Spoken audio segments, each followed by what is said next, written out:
Hi, my name is Ryan, and I come from Los Angeles, California, and this video is going to address the topic that I don't believe in the free market. In our country, we have this great ideal where the free market allows you to buy anything that you want. A cell phone, a camera, CDs, hairbrushes, wireless internet access, deodorant. And the free market is something that anyone can use, and it's accessible to everyone. But I don't believe in the free market. The reason I don't believe in the free market is that for all of those who believe in capitalism, the end of capitalism is always monopoly. And that's why in a free market you need competition. But you also need financial regulation. Monopolization of industries like banks and credit cards and electronics allow companies to manipulate prices without the public knowing.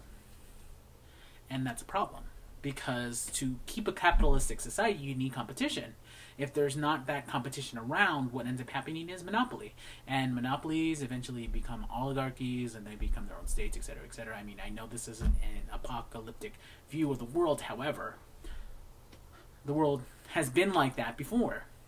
In the state of California, rail barons ran our state until the great Governor Hiram Johnson came around, and he installed in our state something that is ultimately one of the most democratic things that you could do for society, the amendment / proposition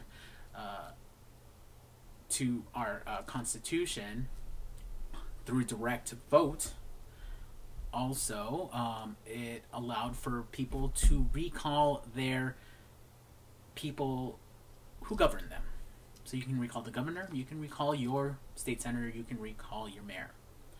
And that was something that was really quite democratic, and something that was an inspiration to a lot of states. And I think that that's a good thing. But we're talking about the economy. And with monopolization, I mean, honestly, the reason that it happens is greed. We see a lot of that these days. We see these companies falling apart and their share prices declining. And behind all those layers, if you peel all the layers away, you see this corrupt system where people are trying to monopolize the system, trying to get around the rules. And that's where the free market fails. There needs to be some regulation. Now, I'm not saying that we should go to a socialistic system where everything is controlled and bureaucracy rules, but what I'm saying is that there needs to be regulations in which people who may be potential shareholders and people who may be potential consumers of a particular product know full well what is happening in the background, so that insider trading can't happen, and things like the mortgage crisis wouldn't happen. If we had that transparency today, we wouldn't have hedge funds. Hedge funds would not have been there.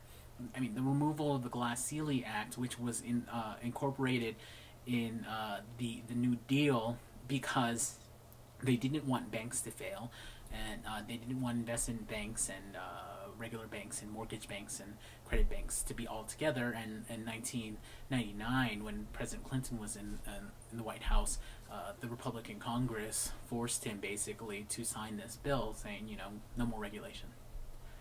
Well, we can't live in a world with no more regulation.